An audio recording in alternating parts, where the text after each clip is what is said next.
Hello, everyone. I hope you guys had a great day today. I know I've had a great past couple days with all that's been going on in free agency. So, in today's video, we're going to be talking about all that's went down in the past few days of free agency, primarily sticking with some of the signings. We're going to be only talking about the Chargers in this video. I will specify that. I do plan to, at the end of free agency, talk about all the big moves in the entire league. But for right now, I'm sticking to one team just because it's a lot easier. You can get them out quicker and all that. So we're going to be talking about the signings, everything that's pretty much happened this offseason for the Chargers. So I just want to say a couple things right quick. First off, thank you to anyone that has watched so far. Thank you to anyone that will watch in the future. I appreciate it a lot. This has been something I've been wanting to do forever, and I just decided to go for it. And I know my first couple videos here, just they're not perfect. No one's gonna be perfect. They might never be perfect, and I understand that. But I'm going for it because this is something that I really have a passion for, and I really enjoy. And I'm glad for anyone that has stuck around, continues to stick around, anything of that. I don't have a lot of views right now. I I have less than 100 views right now, for being completely honest. And it's just seeing any sort of interaction for me does truly mean a lot. And I'm thankful for anyone that's chose to click on it, even for a minute. And if you've already clicked off right now, I apologize, but I'm just being me. Secondly, these next few days, the past few days have been hectic. The next few days are still going to be hectic. There's more people that need to get signed to contracts. There's people that actually need to go sign the contracts. Your feeds are going to be filled with people going to the facilities, people signing the actual contract, new news breaking from Ian Rappaport that someone else getting signed, who knows, Bob Wagner, anything of that nature. So don't expect it to slow down immediately later today, March 16th, when the actual free agency starts. There's still going to be some movement. It'll probably won't end until like the end of the week. But with that being said, thank you again. My name is John. This is the Sports Advocate, and let's just get into it. And I hope you stick around through it, and I hope I can actually teach you something and put a smile on your face. So let's shrink me on down. Move me slowly across the screen over here. All right. So, like I said, we're talking about Chargers free agency moves so far. I should have said off-season moves so far, and you'll see why. With our very first one being Khalil Mack. He's not a free agency move technically. We did trade for him, but exactly what happened. The Chargers traded a 2022 second-round pick and a 2023 sixth-round pick for Khalil Mack, and I think that's a great deal. I know some Bears fans primarily were saying that it should have been more. I don't know why it would be, though, with his age and with him missing some games this past year. I'm very happy with this. I think this takes a lot of pressure off Joey Bosa. We just signed Joey Bosa this past couple years with a very big deal, and it just kind of sucked because he was constantly getting double teamed and just wasn't getting the pressure that we all know he's capable of. And I think with Khalil Mack added to the team, he will now have that ability to go get those sacks and just show how much he's actually worth. Hopefully, go get a Defensive Player of the Year or something. That's very optimistic. But that's what you got to be when you're a Chargers fan. When you're a fan of any team, you want to be optimistic. So Khalil Mack is 6'3", 247 pounds. Like I said about Khalil Mack's injury, he had a foot injury. I wouldn't be too worried about it. Oftentimes you can come back from those. Sometimes you see some long-term effects. But with this being the only time Khalil Mack's been under 10 games in a season, I think there's only been one other season where he's missed even 2 games. So I'm not too worried. I think he'll be fine. He only played 7 games this past year, which will affect his stats. He had 6 sacks and 19 tackles. But if we average that out over 17 games by doing, for example, 6 sacks divided by 7, and then multiplying that by 17 for the games in the season, Khalil Mack would have had 14.5 sacks and 46 tackles. And 14.5 sacks is pretty darn good if you ask me. Anything more than 10, 12 is very good for any edge rusher. and especially someone if you're adding them on top of Joey Bosa and some of these later people that we will be talking about. It's just great news. And with the 46 tackles, that's not a huge bolstering number, but with him being an edge rusher, oftentimes you see them get washed out and not getting tackles, especially on passing. You're not going to see him get tackles. So I'm not too worried about that. Only other thing is $60 million contract. I heard reports that there will be no dead cap, so we could cut him at any point without any backlash, and that would be good news. I'm not exactly sure because I've heard multiple reports on both sides. But if that is true, that is very good news if he were to start falling off due to age. Next up here, we have the one we talked about yesterday, J.C. Jackson. J.C. Jackson was signed to 5-year, $85 million contract. He's 6'1", 198 pounds. As you can see, he's a Pro Bowler. He will easily solidify himself as the cornerback one of the Chargers and was by far the best cornerback in free agency, if you ask me. So the 5-year, $85 million was only $2 million a year more than the cornerback 2 in free agency. So very much a steal if you look at any of the actual reports of it. Definitely a steal. Coupon Tom coming in the clutch again. Going over the stats, I'm going to keep this short because we did a full video on it yesterday. He had 17 interceptions in the last 2 years, 25 over 4, 58 tackles, and 23 pass deflections.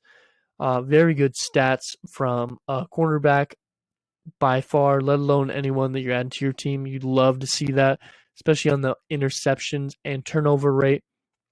Big help for the Chargers, who have been struggling with that the past couple of years here. Also going to be a big help for us man-to-man, which is going to help our scheme a lot. Chargers are going to be able to run man, run zone, maybe get some blitz packages in.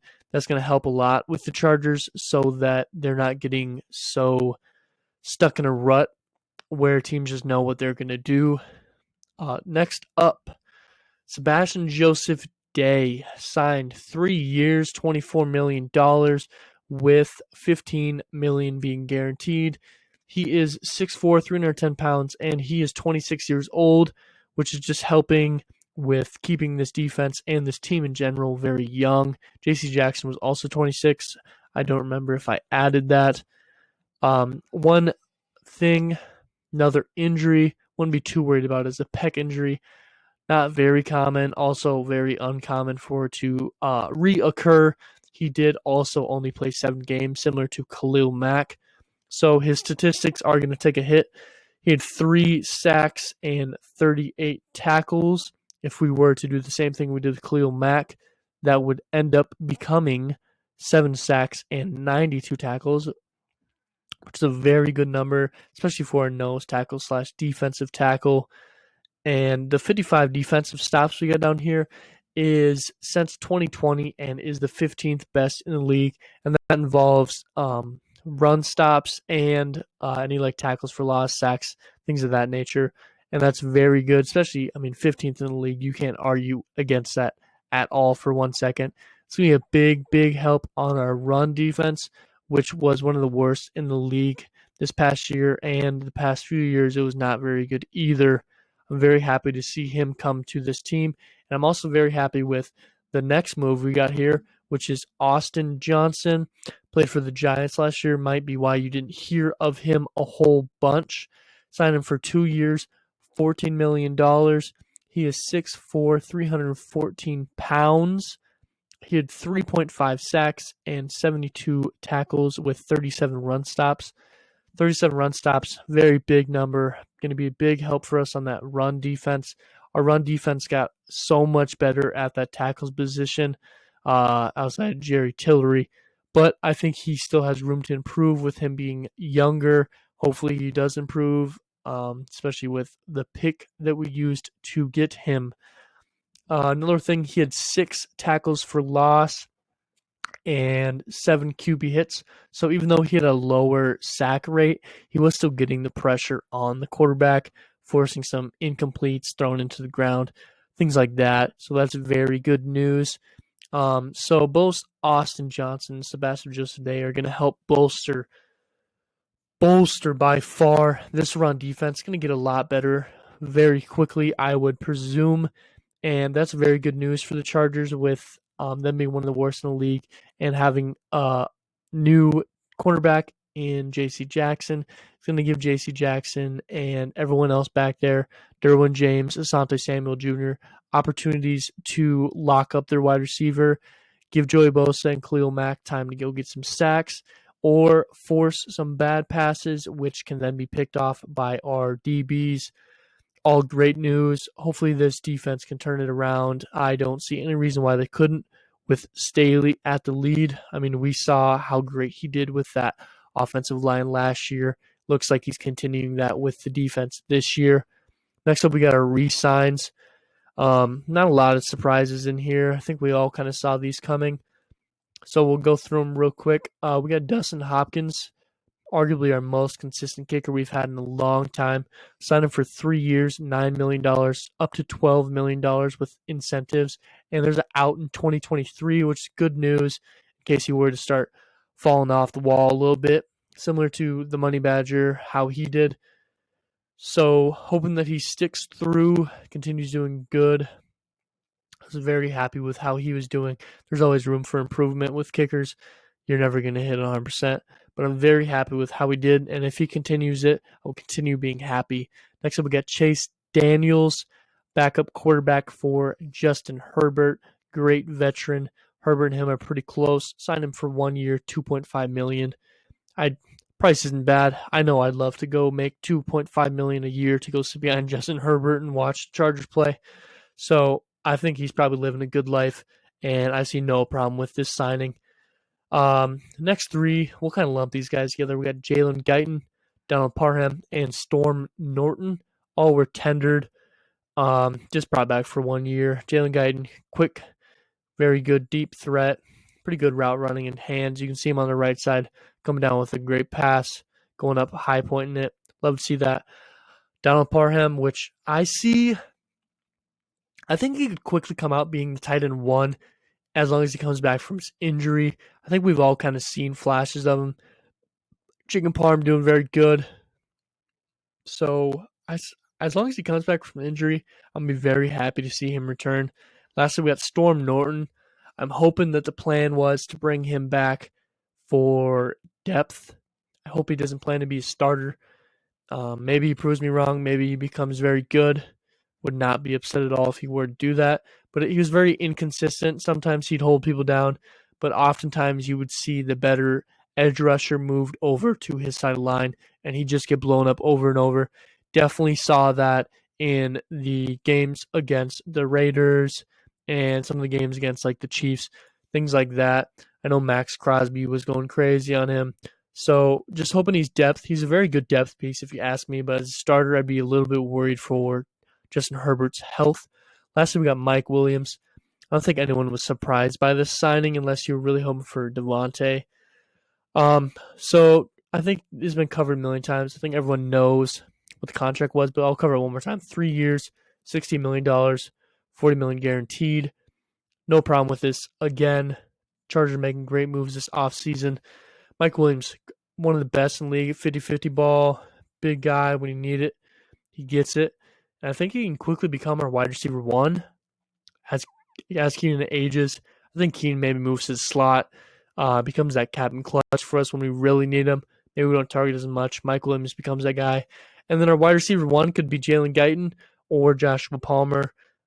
Don't really see a problem with either. I think they both are becoming very good options for like fourth options, things of that nature after Eckler and all that. Don't really have a tight end option with Donald Parham being the only current tight end on the roster that is starter capable. So I see Jalen Guyton and Palmer taking that next step here in these next few years, and I really hope they do. Maybe they start competing all for that wide receiver 2 spot with Keenan Allen aging. I hope Keenan Allen becomes some fine wine like Larry Fitzgerald was, where they moved him to the slot and he just kept catching balls all the time. But Mike Williams becoming the wide receiver one, I could see happening very soon here. Next up, we got a major cut. We got Brian Bulaga. We all kind of saw this coming. I think we all knew it had to happen. $10.75 million off of the cap. Big release. That offers up somewhere around $20 million on the upside of that for our cap opportunity. And I could very quickly see that cap improving if we move some contracts around on Keenan Allen, Joey Bosa, Khalil Mack, things of that nature. I think we can get anywhere to another 20 to 30 million. End up with around 40 or so million available for cap. You'd want to save about 15 million, I'd say, for the draft and for during the year in case you pick someone up like Dustin Hopkins or Andre Roberts like we did this past year. So I think if we do some movement on some people's contracts, we still have an opportunity to make a big splash. And I do see the Chargers making another splash here. The reason why I got Brian Bulaga over here in a Packers uniform is I think there's an opportunity for him to go back to the Packers. I know they're tight on cap, but I think Aaron Rodgers and him had good chemistry, and I could see him going there either just to retire or play the last few years there like he did with that great line with Corey Linsley and all of them, who is now a Charger and a very good one at that. So this opportunity gives us chances to make more cap moves and free up space for our draft, which is great news. And then the next steps, probably got a couple questions. Who do we sign next? Draft and compensations for the draft. So who do we sign next? As you can see, Bobby Wagner, I want him.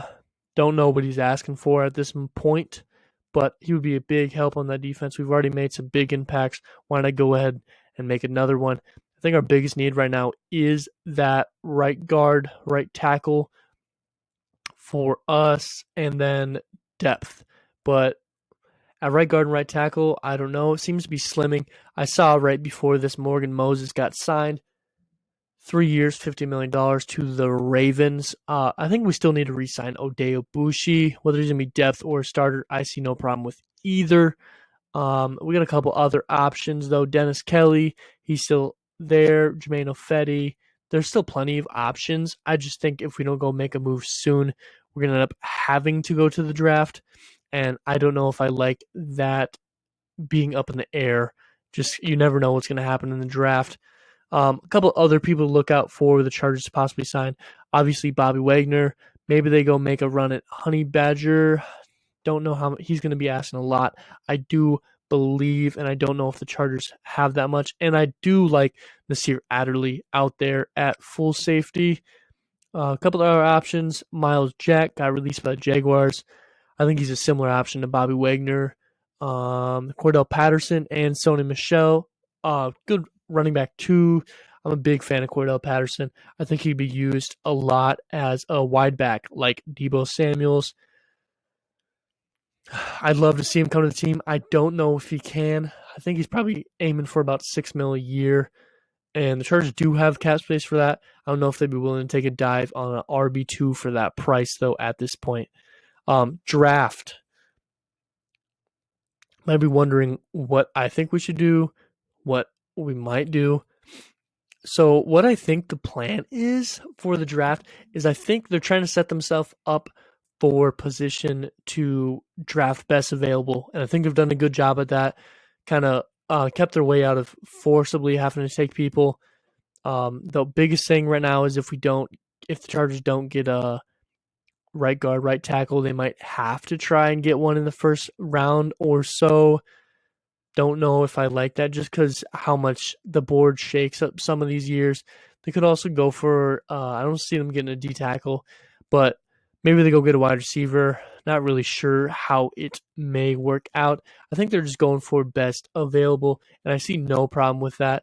They've done that plenty before, and it's turned out great. You could kind of see that Derwin James, pretty much just best available. Kenneth Murray, best available. He hasn't turned out great so far. I think he can turn around. I'm a big K9 fan. I hope he figures it out. And then lastly, we got compensations. Our compensation picks for the free agents that left this past year, I saw a report that there were 6 for the Chargers, but I only saw 4 that were listed currently.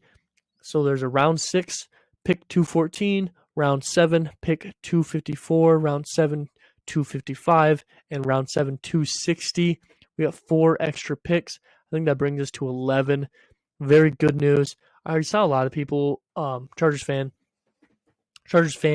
saying we should use that and trade to get an earlier pick. I don't know if I agree with that. The chances of actually being able to move up anywhere useful to like a 5th or anything, not very likely. But I think that they just use these to get some more depth, take a couple risks at the end. Maybe some people fall that shouldn't have fell. You know, you always see the Chargers going and getting undrafted free agent, and why not just get a quote unquote undrafted free agent that's guaranteed to be yours instead of fighting over it with another team? I think that's kind of what the goal is, especially with 3 extra 7ths. I see no problem with that. So that will be it for this video. I do hope that you stuck around through it. If you didn't, you're not seeing this, but no harm, no foul. I appreciate you watching for as long as you did. And go ahead and leave a like, dislike, comment, give me some criticisms. Anything that you do is useful for me. This is something that I hope can become a long-term passion and something that I can stick to long-term. I appreciate you guys sticking through, and I sure hope to see you guys in the next video. Like we said at the top of the show, my name is John. This is the Sports Advocate, and I hope you have a great day, and I hope to see the Chargers make some big, big moves. Maybe we see Bobby Wagner here soon.